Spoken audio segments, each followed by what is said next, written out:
Hello everyone, আমি ইতু নিয়ে এলাম তোমাদের সামনে আবারও একটা নিউ ব্লগ। তো চলো স্কিপ না করে প্রথম থেকে শেষ পর্যন্ত দেখো, আশা করি তোমাদের ভালো লাগবে। তো প্রথমেই বলি দিই, দেখো সোজা লাঞ্চ মেনুটাই চলে যাই। তো দেখো প্রথমে জল গরম হয়ে গেছে, হাঁড়িতে চাল তুলে দিয়েছি, এদিকে ভাত হতে হচ্ছে। আর এদিকে দেখো কালকে মোরাল মাছ দেখিয়েছিলাম, আজকেও আবার এসেছে প্রায় অনেকটাই মোরাল মাছ, কালকে আর হয়নি।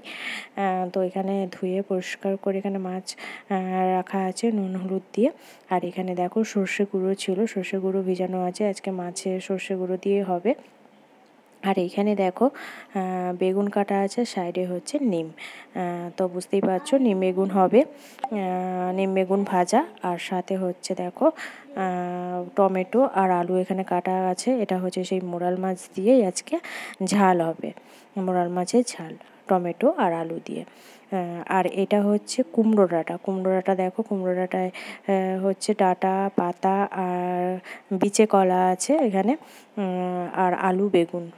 তো এগুলো দিয়ে ভালো করে কেটে ধুয়ে নিয়েছি, এবার শুধু রান্নাটা করে নেবো। তো দেখো রান্নাটা নিয়ে চলে এসেছি, দেখো মেনুগুলো দেখিয়ে দিই। তো দেখো প্রথমে নিম বেগুনটা ভাজাই আছে, লাস্টে করা হয়েছে, যেহেতু কড়াইতে আছে তেতো, তো তাই লাস্টেই গরম গরম খাওয়া হবে, তাই কড়াইতেই রাখা আছে।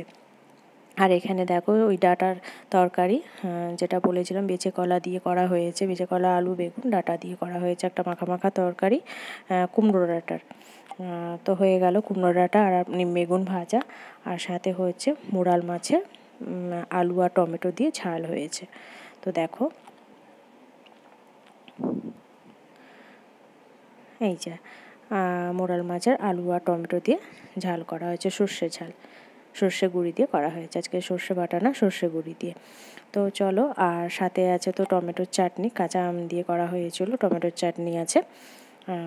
তো চলো ভিডিওটা আমি এখানেই শেষ করব, তোমাদের কেমন লাগলো অবশ্যই জানিও, ভালো লাগলে লাইক কমেন্ট শেয়ার করে দিও। আবার দেখা হচ্ছে নেক্সট ভিডিওতে, তোমরা ভালো থাকো সুস্থ থাকো, এখনকার মতো টাটা।